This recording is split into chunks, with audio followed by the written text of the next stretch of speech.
Good afternoon. I hope you all are having a great day. I figured I would do a very quick introductory review of the game that started this entire firestorm, and that is, of course, Depression Quest. And I'm sure anyone who has stumbled upon this video knows what this game is and who it's by. So this is basically just the introduction.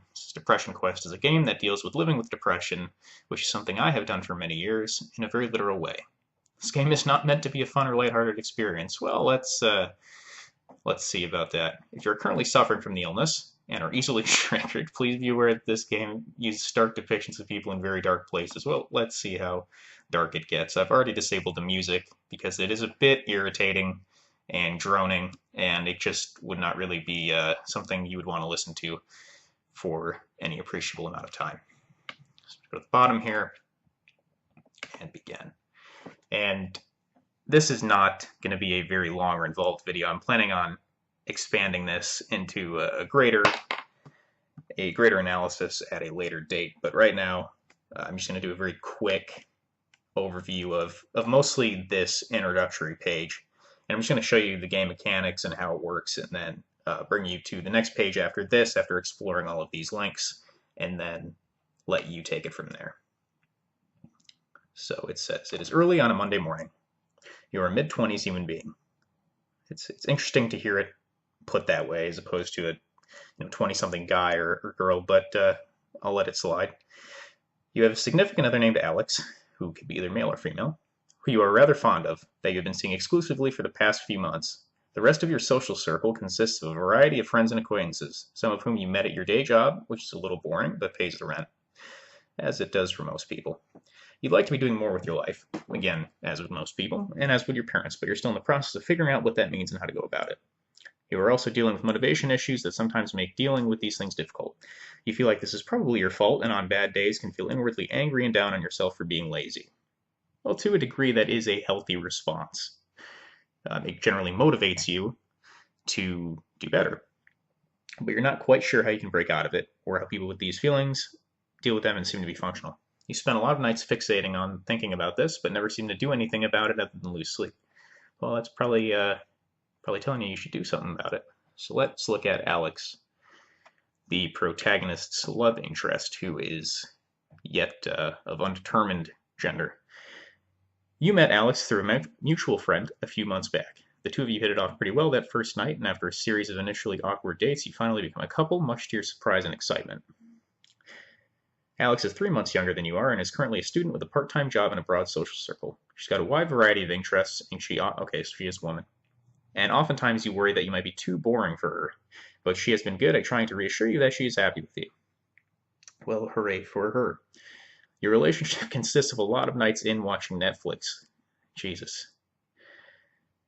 Sounds very productive and not at all Tumblr-esque. Well, you've both got time off work and she doesn't have classes, with the occasional social outing that she tends to have to talk you into attending. Now that right there, I don't really understand, because if you care about this person and you enjoy genuinely doing things with them, you probably won't have to be talked into doing things with them. You probably would be an eager participant, I would imagine. I mean, even when I suffered from depression, I didn't tell my friends to go fuck themselves, but be that as it may, she tries to be understanding when you're in one of your moods, as she puts it, though you are starting to feel like she doesn't understand what it's like for you, and this is a source of tension in your relationship. Coupled with your reluctance to want to go to college parties, this feeds your worry of not being exciting enough for them. Well, I really don't see how those two are connected, but there's kind of a false dichotomy there as far as going out and not going out. It's not like the only place you can go is to a college party, unless your significant other here refuses to do anything else, which would be kind of odd. So let's look at the rest of your social circle. Of course, there's a fake Polaroid there of someone holding a Pabst Blue Ribbon now. Very hipster of them. Your social circle is made up of a few close friends, as is mine, some of which you've known from high school, and some from jobs that you worked. Same here, same for most people in their 20s, I would imagine. You've also made various acquaintances through reluctantly going to social events with Alex, and you've kept in touch with a few friend of friends that you occasionally run into. Again, I'm not sure why there's such a reluctant feeling there, if you enjoy being with Alex.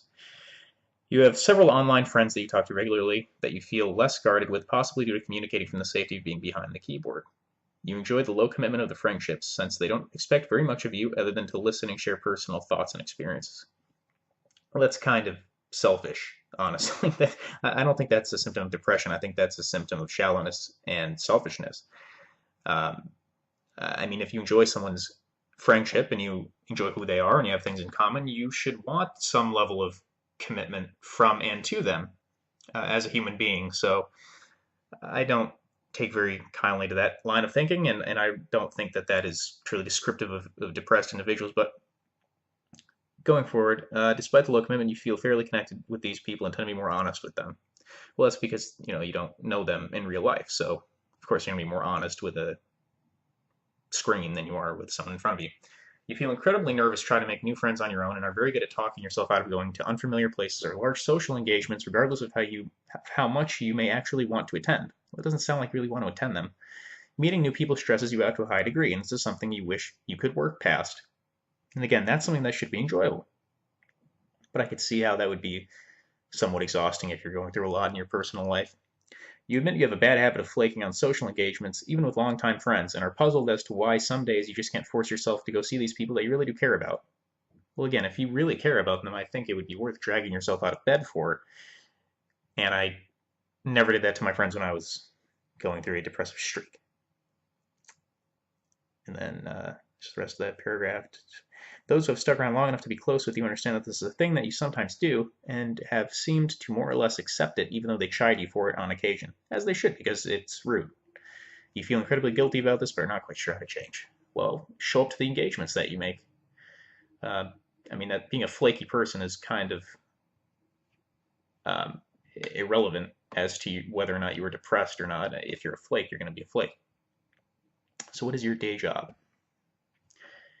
You have a day job which you feel is really nothing special. Probably isn't. You started out receiving minimum wage but have stayed around long enough to be making enough to support yourself. That's good. The work is dull and unrewarding, and most days you feel like just about anyone can do it. And the truth is they probably can, and that's not a dig at the creator of this or the protagonist. I've worked plenty of those jobs. You have a hard time relating to most of your coworkers, so you mostly keep to yourself and get the work done while you're there.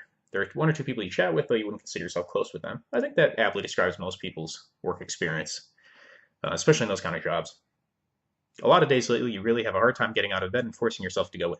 You're starting to wonder how long you can keep this up. Well, I don't think anyone wakes up at the ass crack of dawn to go to work or school chipper and excited, but it's just something you have to do. And as far as how long you can continue keeping it up, again, it's not whether or not you want to, it's something you have to do to survive, to put food on the table, to pay rent, and the like. You'd really like to find another job in your field of interest, but you feel you're underqualified. Sometimes you want to go back to school, but you would be unsure. You are unsure how you'd be able to support yourself, valid concern, and wonder if the degree would really help anyway. Now, that's a very valid point that a lot of 20-somethings I have in mind. It's something that I think about every day. And a lot of times the degrees don't help. A lot of arts degrees that are not in the STEM fields are about as useful as a degree in underwater basket weaving. So I can see why that would be a concern. So let's look at your parents. You're one of the few people you know of whose parents never got divorced. Well, that's good. That's very rare these days. But you wonder if they still love each other. Well, that's really not your concern. It's not something you should be losing sleep over. If they do or they don't, it's not something you really have any control over. You have an older brother who has moved across excuse me. You have an older brother who has moved across the country with his wife to work a high-paying job. Good for him. Every major holiday that you see him at, you feel a bit jealous and like the lesser kid, despite being genuinely happy to see him. Again, that's a very common experience. I have that in my family as well. Your parents genuinely care about you. This often involves inviting you back to your childhood home for dinner, though your mother thinks you never quite visit enough. Again, that's an extremely common experience. And then just read the rest of that. You know they love you and that they're not bad people, but you feel like a big disappointment sometimes. Well, again, unless someone is in a stable career and feels like they're going somewhere in life, I think that's a very common thing to go through. But the creator of this has to have in mind that there's tons of people across the world who don't have parents that genuinely care about them, who don't have childhood homes to be invited back to. So a thing with depression is you have to remember what you do have and not look down upon those that don't have it in a way to build yourself up off of them, but just realize that you are lucky. And I'm not going to use the P word that they use. I'm not going to say privilege, because that concept is fucking retarded in my opinion. But, I mean, to speak in their language, you have to realize that you are fucking privileged, I guess. If you go to next, this is the first place where you can make some decisions that kind of send you off in a different direction. It's kind of like one of those choose your own adventure books. Now, if you'll notice, this is an interesting game mechanic, although it does piss me off because it's something that I would do. Any time that you'll come across a logical choice, it will be crossed out with a red line through it. And that's supposed to indicate that you know that it's the right thing to do, but because you're depressed, what have you, you can't do it. So basically, you have to meander down these various paths where you end up not doing anything productive at all.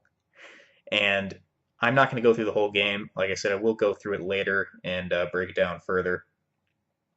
But this is all I'm going to do for today. Just show you the very basic mechanics of how it works. It's kind of like like I said, a choose your own adventure book type thing. I'm not sure I'd even really call it a game, but it's interesting. And it has down here kind of your vital statistics as to whether or not you are seeking treatment, either through a psychologist or through a psychiatrist, and whether or not you're still depressed, which generally throughout the game you are. So that's it. I hope you enjoyed it, and I hope you have a wonderful day. And, this game is free. Again, I'm sure you guys all know the story of how it came to be on Steam and all that stuff, which I'm not really going to comment on because everyone has already commented on it with far more eloquence than I could. But yeah, it's free, so check it out if you are either interested or are a masochist who is a glutton for punishment.